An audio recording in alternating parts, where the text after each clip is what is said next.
Hello student, आज हम लोग पढ़ने वाले हैं आज के क्लास में जिसका नेम है विद्युत क्षेत्र यानी इलेक्ट्रिक फील्ड। इसको क्या बोलते हैं? इलेक्ट्रिक फील्ड बोलते हैं। ये होता क्या है, सबसे पहले ये समझ लें कि विद्युत क्षेत्र कहते किसको है। यानी किसी आवेश के चारों तरफ का वह क्षेत्र जिसमें रखा गया अन्य आवेश बल का अनुभव करता है उसे विद्युत क्षेत्र कहते हैं। यानी कोई आवेश है, उसके चारों तरफ का क्षेत्र है, उसके अंदर में यदि कोई अन्य आवेश रखोगे तो वो एक प्रकार के बल का अनुभव करेगा, तो उस केस में उसको विद्युत क्षेत्र कहते हैं। देखिए, सपोज दैट मैंने मान ले रखा है कि ये यहाँ पर एक बिंदु आवेश है। क्या है? आवेश है। कैसा है? तो धनात्मक आवेश है। इसके चारों तरफ ये देख लीजिए, ये क्या है? क्षेत्र है। इसके अंदर एक बिंदु लिया, इस बिंदु पर एक आवेश लाकर रखा, तो ये क्या किया? इस आवेश ने इस आवेश पर बल आरोपित किया, तो इसको फीलिंग हुआ बल का, यानी ये विद्युत क्षेत्र है। ये विद्युत क्षेत्र है, विद्युत क्षेत्र हो गया। ठीक है। अब देखिए, हर बिंदु पर, इस बिंदु पर, इस बिंदु पर, इस बिंदु पर, इस बिंदु पर, इस बिंदु पर, इस बिंदु पर, अलग अलग बिंदु पर अलग अलग बल का अनुभव होता है। किसको? इसको। यानी अलग अलग बिंदु पर अलग अलग विद्युत क्षेत्र होती है। इसका मतलब यह हुआ कि हर बिंदु पर अलग अलग विद्युत क्षेत्र है। तो वो विद्युत क्षेत्र कैसे मापेंगे? तो देखिए, कैसे मापते हैं ये समझना। इस बिंदु पर की बात कर रहे हैं, तो इस बिंदु पर रखने से प्रति एकांक आवेश पर, माने एक कूलम के आवेश पर, कितना पर? एक कूलम के आवेश पर एक कूलम आवेश लाके रखेंगे तो जितना बल लगाएगा वही विद्युत बल उस बिंदु पर की विद्युत क्षेत्र होगी। यानी विद्युत क्षेत्र की बात करें, विद्युत क्षेत्र की बात करें तो ये होता है विद्युत बल और बटे आवेश, बाई आवेश।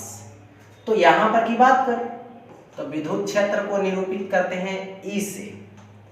ई हो गया। और विद्युत बल कितना लेना है? तो ए वाला आवेश इस आवेश पर बल लगा रहा है। इधर कितना लगा रहा है? तो F बल लगा रहा है। F लगा दिए तो F बाई क्या होगा? Q। क्यों? Q नोट आवेश पर कितना? F। तो 1 पर कितना? F by Q note. यही तो होगा, F बाई Q नोट। अब बात को समझिए, ये कैसा राशि है? सदिश। ये वाला कैसा है? अदिश। तो एक सदिश बटे एक अदिश लोगे तो सदिश आएगा। ये क्या आ गया यहाँ पे? सदिश आ गया। यानी विद्युत क्षेत्र क्या है? सदिश है। विद्युत क्षेत्र क्या है? सदिश है। अब देखो, इसका क्या लीजिएगा? एसआई मात्रक लीजिएगा। यहां पर एसआई मात्रक लीजिएगा तो न्यूटन पर कूलम होगा। इसको क्या बोलेंगे? तो न्यूटन पर कूलम बोलेंगे। अब इसका बीमा निकालना है यदि, ठीक है, इसका बीमा ले लेते हैं। तो इसका बीमा क्या होगा ये देख लेते हैं, इसका बीमा के बारे में। ठीक है। तो इसका बीमा बल है, तो बल का बीमा क्या?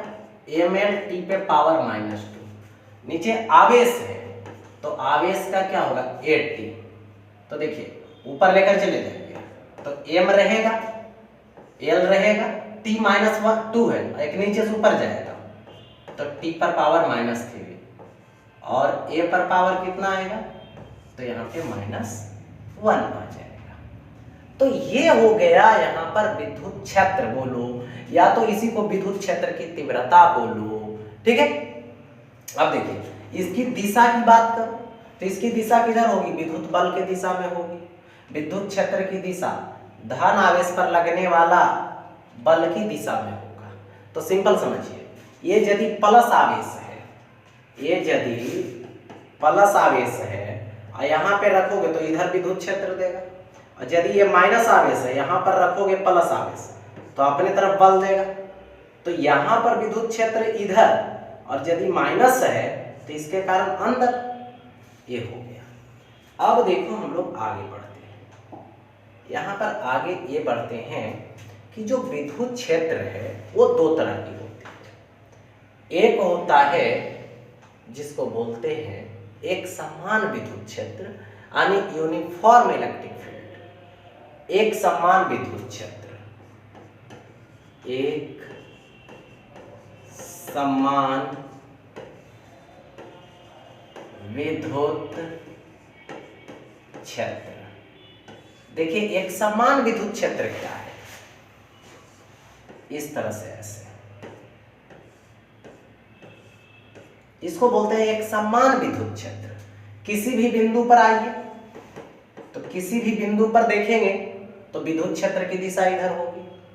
कहीं पर भी परिमाण लीजिए तो हर जगह आपस में क्या है? बराबर है। बराबर क्षेत्रफल में बराबर क्षेत्र की संख्या गुजर रहा है, तो इसकी मात्रा एक समान है, मात्रा कहीं पर बदल नहीं रहा है। तो ये हो गया एक समान विद्युत क्षेत्र। और यदि इसको ऐसा हो गया, देखिए यहाँ पे ऐसे जा रहा है, तो जैसे जैसे नीचे जाते हैं देखते हैं कि नंबर ऑफ जो लाइन है, क्षेत्र की जो संख्या वो कमते जा रहा है, यानी इधर जाने पर क्षेत्र का परिमाण घटता है। दिशा तो एक ही है लेकिन क्षेत्र का परिमाण घट रहा है। तो इस केस में मैं बात करूं तो ये क्या है? दिशा समान है परंतु परिमाण अलग अलग है। यहाँ का परिमाण E1 ले लो और यहाँ का परिमाण E2 ले लो, तो क्या है? E1 का जो परिमाण है वो ज्यादा है किससे? E2 से। लेकिन दिशा की बात की जाएगी तो दिशा एक जैसा है। तो ये हो गया असमान, इसको क्या बोलेंगे? असमान विद्युत क्षेत्र। इसको क्या बोलेंगे? असमान विद्युत क्षेत्र। ये हो गया। अब देखो यहाँ पे और बातें करते हैं, यह समान विद्युत क्षेत्र की और बातें देख लें। जैसे सपोज कीजिए ये यहाँ पे ऐसा ले रहे हैं, देखिए तो क्या है? हर जगह दिशा अलग अलग है। यहाँ पर जाएंगे तो दिशा इधर होगी, यहाँ पर जाएंगे तो दिशा इधर होगी। यहाँ का परिमाण E1 है, यहाँ का परिमाण E2 है। तो यहाँ पर देखिए गिवन जो एरिया है, जो दिया गया क्षेत्र है, उसमें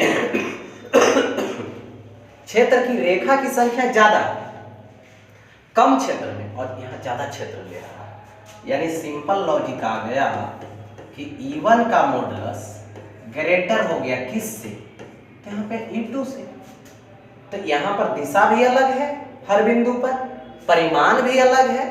तो इस केस में इसको यहाँ पर क्या बोलेंगे? इसको यहाँ पर बोलेंगे विद्युत क्षेत्र जो है वो असमान है। इसको क्या बोलेंगे? तो यहाँ पे असमान विद्युत क्षेत्र बोलेंगे। ये असमान विद्युत क्षेत्र हो गया। चलिए ये तो हो गया। अब हम बातें करते हैं इसमें कि यदि आपके पास विद्युत क्षेत्र है, कहीं पे दिया हुआ है विद्युत क्षेत्र, और ये विद्युत क्षेत्र क्या है? तो E है। विद्युत क्षेत्र यहाँ पर E दे रखा है। तो सपोज कीजिए यहाँ पर ये प्लस आवेश ला के रखे, तो ये जो प्लस आवेश है, इस प्लस आवेश पर विद्युत क्षेत्र बल लगाएगा। किधर लगाएगा? तो विद्युत क्षेत्र की दिशा में लगाएगा। तो कहीं भी यदि प्लस आवेश मिल गया, धन आवेश मिल गया, तो धन आवेश पर लगने वाला जो विद्युत बल होता है वो क्षेत्र की दिशा में होता है। और यदि आपके पास कोई माइनस आवेश है, ऋणात्मक आवेश है, तो ऋणात्मक आवेश पर लगने वाला बल विद्युत क्षेत्र के विपरीत दिशा में होती है, यानी ये विद्युत क्षेत्र के विपरीत दिशा में हो जाएगी। देखो बात यहाँ पे है, प्लस रहेगा तो क्षेत्र की दिशा में, माइनस रहेगा आवेश तो विद्युत क्षेत्र के विपरीत दिशा में बल लगेगा। कितना लगेगा तो पता है ना, F बराबर E बराबर F बाई Q होता है। ठीक है, F बराबर यहाँ पर F बाई Q होता है। ठीक, देखो तो यहाँ पे E बराबर F बाई Q आ गया, तो ऐसा है तो F बराबर क्या होगा, यहाँ पे QE होगा, F बराबर QE। समझ में आया? यानी विद्युत बल किसी भी आवेश पर निकालेंगे तो कैसे निकालेंगे, तो F is equal to QE, plus वाला रहेगा क्षेत्र की दिशा में, माइनस वाला रहेगा क्षेत्र के विपरीत दिशा में, ऐसा करनी है। अब देखो यहाँ पर मैं बात करूँ, जैसे सपोज कीजिए कि ये वाला विद्युत क्षेत्र है, चलो ठीक है विद्युत क्षेत्र है, मान रहे हैं विद्युत क्षेत्र है, जिसका क्या दे रखा, विद्युत क्षेत्र का परिमाण E दे रखा, यहाँ पर प्लस आवेश है, इसका द्रव्यमान m है, इस पर बल लगेगा तो इस दिशा में लगेगा, तो F बराबर क्या होगी, तो QE होगा। ठीक है, QE। इसका त्वरण निकाल लो, त्वरण A बराबर F बाई m होगा, बल बटे द्रव्यमान F बाई m। ठीक है, तो यहाँ से A is equal to F, तो यहाँ से QE बाई m आ गया, तो ये क्या आ गया, त्वरण आ गया, तो यहाँ से त्वरण A बराबर QE बाई m हो गया। चलिए A तो दे रखा है, ठीक है, तो ये आ गया यहाँ पर बल के बारे में। ठीक है, तो इस तरह से A बराबर QE बाई m हो गया। यदि यहाँ पर V निकालेंगे तो V बराबर क्या आएगा, तो U प्लस AT लगा सकते हैं। S यदि निकालना है तो UT plus half AT square लगा देंगे। ठीक है, ऐसा।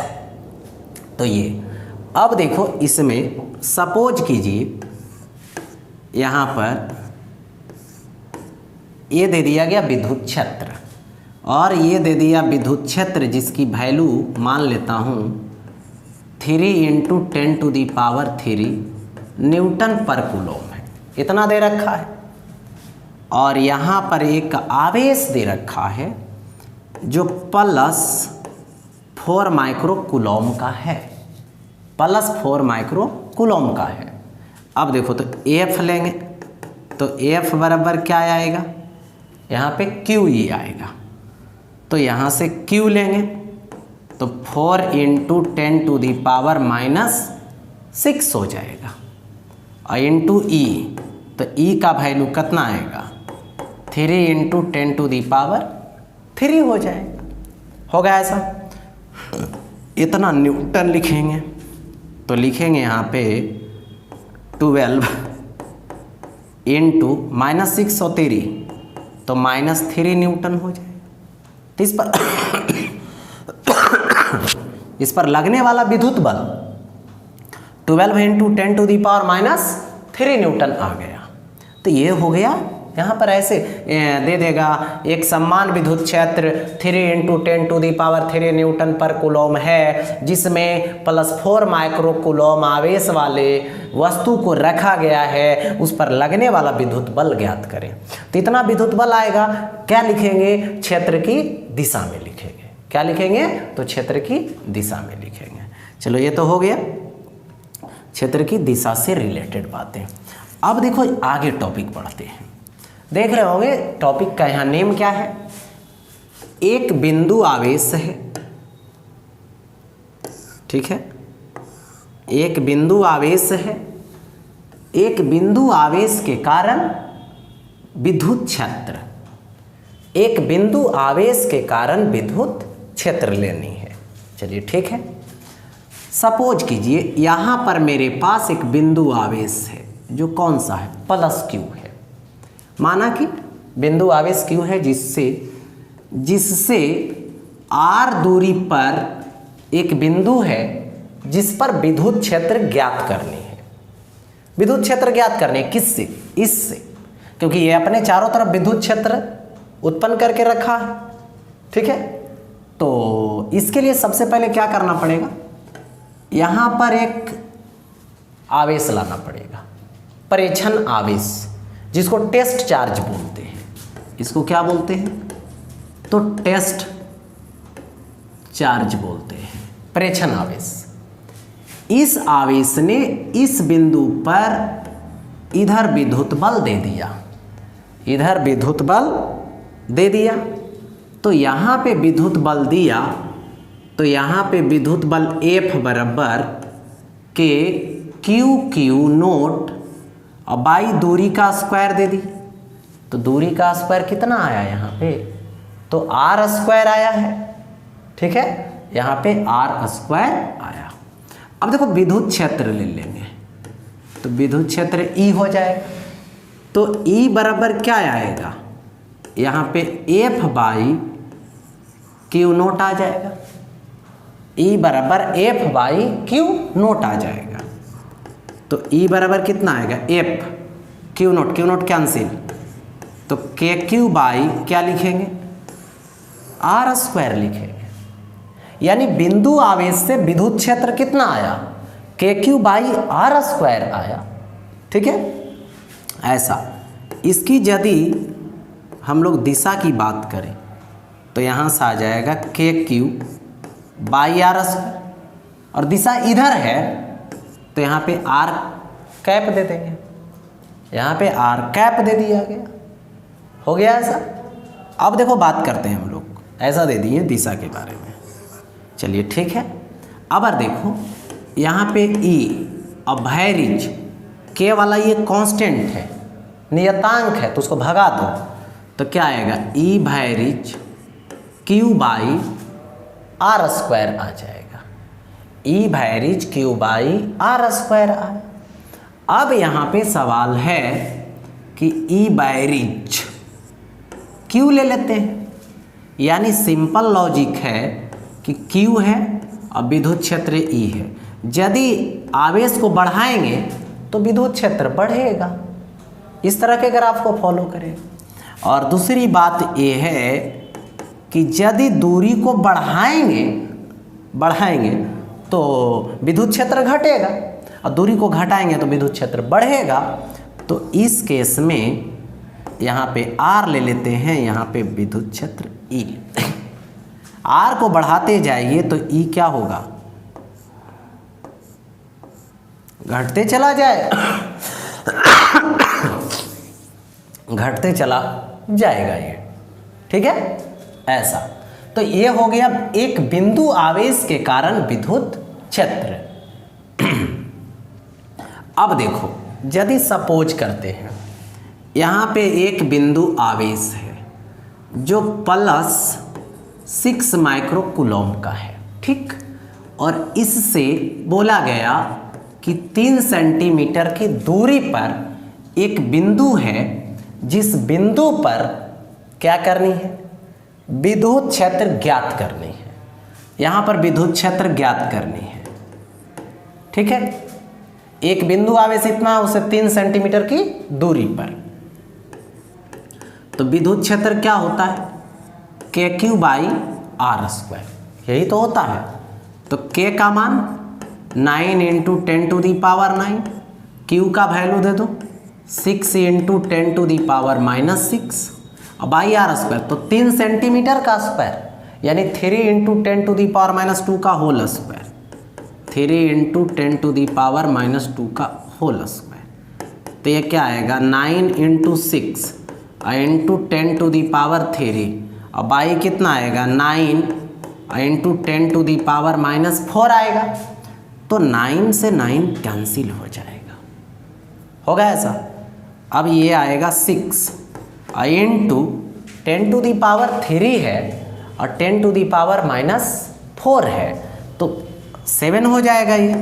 तो इतना न्यूटन पर कूलम, यानी इलेक्ट्रिक फील्ड इतना आ गया। अवे फ्रॉम होगा, इधर के तरफ जाएगा। क्यों? क्योंकि प्लस है, यदि माइनस होता तो अपने अंदर तरफ होता, लेकिन ये प्लस वाला है इसलिए ऐसा होगा। ठीक है, तो किसी बिंदु आवेश के कारण यानी electric field due to a point charge ऐसा होगा। अब देखो इसमें यहाँ पर डिस्कस करते हैं टॉपिक का, जिस टॉपिक का नेम है यहाँ पर सुपरपोजिशन के बारे में। विद्युत क्षेत्र का अध्यारोपण, विद्युत क्षेत्र का अध्यारोपण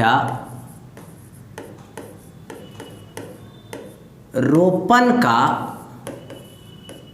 सिद्धांत, यहाँ पे सिद्धांत लेते हैं।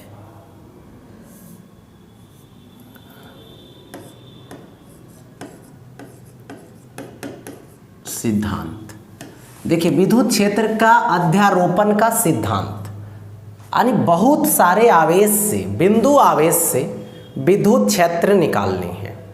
बहुत सारे बिंदु आवेश से विद्युत क्षेत्र ज्ञात करनी है। तो कैसे ज्ञात करनी है ये समझ लेना है पहले। देखिए, मान लो यहाँ पर एक बिंदु ले लिया और इस बिंदु के बगल में यहाँ पर एक आवेश लिया जो Q1 है, जो प्लस वाला है। इसकी दूरी कुछ होगी, मान लो R1, तो ये प्लस वाला विद्युत क्षेत्र इधर देगा, क्या देगा? E1 देगा। उसी तरह से सपोज कर ले यहाँ पर एक प्लस Q2 आवेश है, प्लस Q2 आवेश है, और ये प्लस Q2 आवेश क्या करेगा? विद्युत क्षेत्र देगा। R2 दूरी पर कितना देगा? तो ये E2 देगा, E2 दे दिया। यदि और इसके बगल में अब देखो माइनस Q3 रख दो, माइनस वाला रख दो, इसकी दूरी R3 है सपोज दैट, तो ये माइनस वाला है तो विद्युत क्षेत्र अपने तरफ देगा। किधर देगा? माइनस वाला अपने तरफ, प्लस वाला अपने से दूर दे रहा है, दे दिया गया। यदि कोई और आवेश रहेगा, बिंदु आवेश, उसको भी रखेंगे, उसकी भी दूरी होगी, बारी बारी से सबसे निकाल लेंगे। तो सपोज कीजिए ये बिंदु है, इसी बिंदु पर विद्युत क्षेत्र ज्ञात करनी है।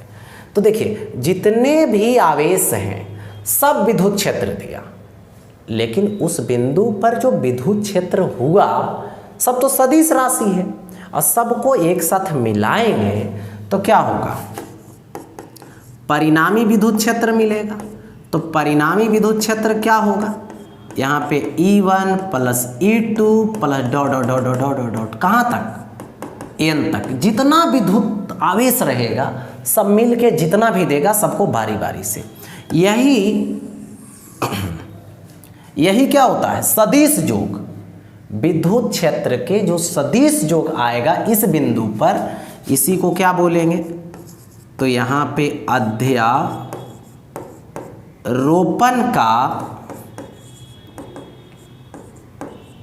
अध्यारोपण का सिद्धांत कहते हैं। इसी को क्या बोलते हैं? तो अध्यारोपण का सिद्धांत कहते हैं। तो ये हो गया अध्यारोपण का सिद्धांत। क्या चीज? E1 plus E2 plus E3 dot dot dot N तक। तो आज जो है आपने देखा विद्युत क्षेत्र क्या होता है, विद्युत क्षेत्र किस तरह से होता है, और इसका अध्यारोपण का सिद्धांत क्या है। आज यहीं तक।